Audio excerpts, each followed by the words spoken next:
to get in an offensive rhythm. It was kind of the points off turnovers that really kind of kept you going in the first half. Why was it so difficult to get any rhythm in the half court? Yeah, I thought in the first half we got some good looks and didn't finish around the rim. And that could have been, some of that could have been them, obviously, because it's away from me.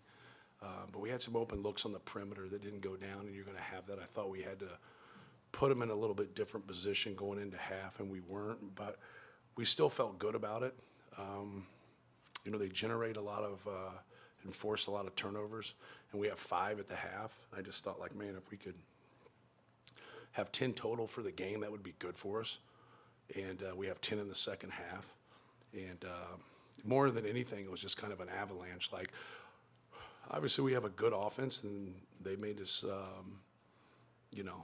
obviously not look like we had a good offense because of their pressure and their ability to switch. And we just got bogged down more than anything.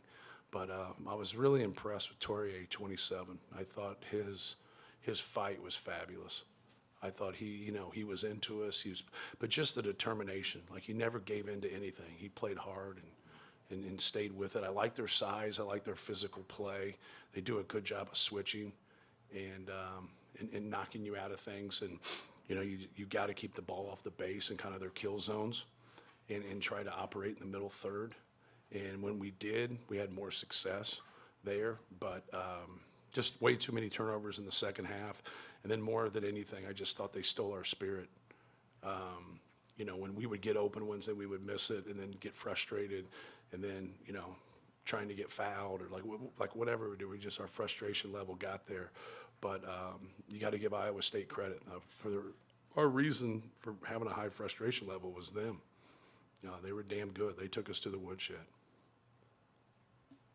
I asked you the other day about the differences between defending Texas Tech and Toppin and these guys, and you talked about sort of their depth. Yeah. And Jefferson gets that third foul to start the second half, and that's where things really take off. I guess just what did you see there in terms of not being able to take better advantage of his absence, or just what they did to capitalize on? Yeah, obviously Tourier and Jefferson aren't like high-volume three-point shooters, but yet they get 6 between them. I think things of that nature, for us, we wanted to be there with him. I thought we did an okay job with him. Like, I don't know if he's ever made 3 threes in a game. He turned the ball over 6 times. But it was just more, their team was way better than our team in terms of just kind of embracing the physicality of the game and making plays through that. I thought Blake Buchanan was really good, man. And then, Milan's is a star. Like, I told our guys, I'm not mad when Milan shoots a fadeaway 18-footer in the corner and nails it. Like, guys, I'm not mad about it. But you can't give him a rhythm 3. You got to make things difficult, and you can't let him get angles with that. And so that wasn't it. I just thought overall their details and their toughness were better than ours. That's an overstatement. Matt, the players were in here and they said that Iowa State was more connected. Is that maybe the most surprising thing when the 3 guys who came in here have played 4 years together? Yeah, well, I think, like I said earlier, I think you saw a frustration level with some of our guys. And you can't play through your offense. You got to find your energy through your defense. You got to find your energy through your rebounding and getting 50-50 balls and making those plays. So when I say somebody stole your spirit, that's what they did. Like, their determination and their fight was better than ours.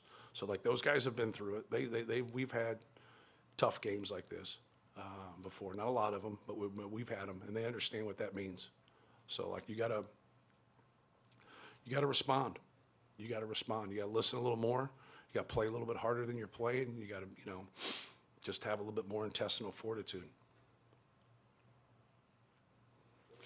Matt, it seemed defensively the first half you guys were pretty good, especially forcing turnovers on your end. Was there a difference that you saw? Not really. You start the second half and you just absolutely can't get a stop. We overhelped twice with our 5, and it's not tough for Oscar, whatever. He's just trying to do his job. He thinks the guy's getting beat. He doesn't need his help. He helps. Jefferson, we chest him, and then he tries to kind of walk through it, those long steps those guys make. And then, he's coming over there to help, and he doesn't need him again, and he makes that pass for that dunk. So, like, you know, you just start the game, then you get backdoored one play. So, like, when it starts to be a smorgasbord, when, okay, you got a fadeaway jumper at 17 feet. You got another fadeaway jumper at 18 feet. Jefferson hits a three in the corner. Like, now, those two plays I just mentioned, you get a stop, but then you don't get a rebound. Like, you know what I mean? Like, it was just like it was a smorgasbord of, like, you can't put your finger on it because it's a lot of different things. And they were playing at a high clip, and obviously we weren't. And you got to be better. Like, you can't get on a run if you can't get stops. And it just, like, we were just in that stretch there where we didn't. And then we made some good plays and we got it. Then we turned it over and we give it back to them. And so it's just like there is just a lot of frustrating moments in the game where we couldn't get our energy level up to play. But once again, like give the credit to Iowa State. You know, I thought he had them ready. He's one of the best coaches in the country. Like, they were ready on both ends.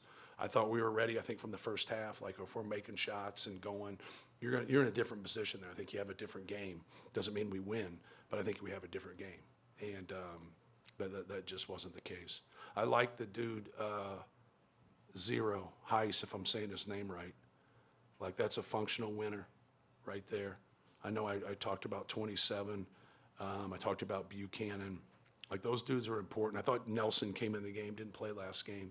I thought he came in and, like, you know, just his energy and his ability to drive the basketball, he gave them something. And that's what you want, man. Like, you can't have those dudes coming off the bench all mad and shit about not playing or not starting. You got to have dudes functional that are buying in, that are going to play. And they can say whatever they want. But, like, when you watch that right there, you know they're bought in, especially Zero. I thought Zero was really good. I thought he back cut. He did little things, and a fan might not grab it, but a coach does. Like, I thought he was good. Buchanan was good. And you got to have good pieces. Obviously, they're the only team in the country with 3 guys averaging 18 points. Like, now you got that, and then you got good role definition, and you got toughness, and you can guard. And they used to be a team that just would do that, and then their offense was, you know, just okay. Now they've gotten their offense at an elite level. Like, they could do it. They could do it, man. Like, this is not an easy place to play, and they came in here and just, you know, took it to us. Matt, can you take me back to whenever you saw Toure for the first time, maybe on the AU circuit? Like, what impressions of... First time I saw him was on tape preparing for him. I had not seen him before. Yeah. What, like, I mean, he's a really outside the top 100 type of kid. And Yeah. the type of impact that he's having for this team. It shows you they don't know what they're talking about. I thought he was great, man. He's got length. He's longer in person than he is on tape. But he was determined to guard. And, like, that determination will take you a long way in this game if you got the physical ability to play it. And he's got the physical ability to play it. And for a guy that's not a high-volume three-point shooter and he goes 3 for 5 on the road, like, that's pretty good. But he has more things not on the stat sheet that affected the game, right? Like how can you, what does it say on here about his defense? If you don't get steals or blocks, right? Like, a stat sheet stinks sometimes. Like, I thought he was great. I thought he was fabulous. Dudes like that, they can plug in anywhere. And, like, that value is very, very high. And the NBA sees that stuff with some two-way guys, especially some guys that might have to come off the bench and play different roles. Like, he's perfect. Just curious, you probably rarely play teams that have their level of continuity this early in the season. How much you feel like that has helped them get off to the start they have and help them put away a good team like you guys in an environment like this? They got a mix of stuff. You know, they got a handful of transfers. They got a couple guys that have been there a long time. Jefferson's been there a couple years, but he transferred also. You can see it. Like, you can see right away, like, they, you know, they're bought into how he wants them to play, especially defensively. Like, they're going to make it very, very difficult. It doesn't mean you can't get them and get good shots, but you're not going to get them all the time. When you get them, you got to make them, right? You got to make them pay. And if you can't get them a little bit thinking and adjusting because some guy just sprayed 3 threes and now they stick with them, and then you open it up and you got a lob, or you open it up and you get your Gortat or whatever, and they can just keep doing what they're doing and kind of dare you then, like, they got you on the hooks. Like, they're gonna have a great year. They're gonna have a great year because they have, and everything didn't go their way today. Like, you know, Jefferson gets in foul trouble. Like, he's not in the game. He plays 22 minutes. So, but like, yeah, you can see that experience. I always say, everybody talks about experience, but it's also experience of having success together. And so they've had some of that. Like people say, well, we got all seniors. Yeah, they're from 4 different schools. Like it doesn't mean you can't take a transfer and he can't help you, but they have a good core. Then they have, like Blake Buchanan's been in a real program before he came there. Like that helps. Like that helps tremendously. And so when you get guys, Joshua Jefferson came from St. Mary's, real program. So like when you're looking at these guys that transfer and these guys that come over, Nate was Northern Iowa, if I got it right, real program. Like, you know, like really, really good. So when you're looking at that, like that means a great deal. Like Oscar Clough coming from the programs he's been with, I mean, great. Like you can tell, like when you just start talking and like you're talking the same language because they've already been taught the game. So it definitely helps. Anything else? Brian, last one. Matt, when you talk about them taking your team spirit, is that especially jarring when it's a team that has played as much together as yours has? Yeah, well, I As the think seniors you have. more than anything, it shows you we have good offensive players, and when collectively they don't play well or they don't shoot well, however you want to look at it, it's frustrating. Now you got to hang your hat on those things. You know, your constants in basketball is running, rebounding, and defending.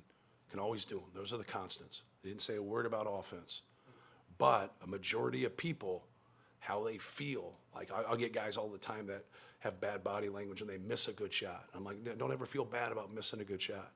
That's a good shot. The percentages say so. Just keep taking them. Keep feeling good about it. Like, hang your head, and that's something that we have to be able to do. Obviously, you want to get in games and play better offensively and shoot better offensively, and then, you know, you have that spirit to you.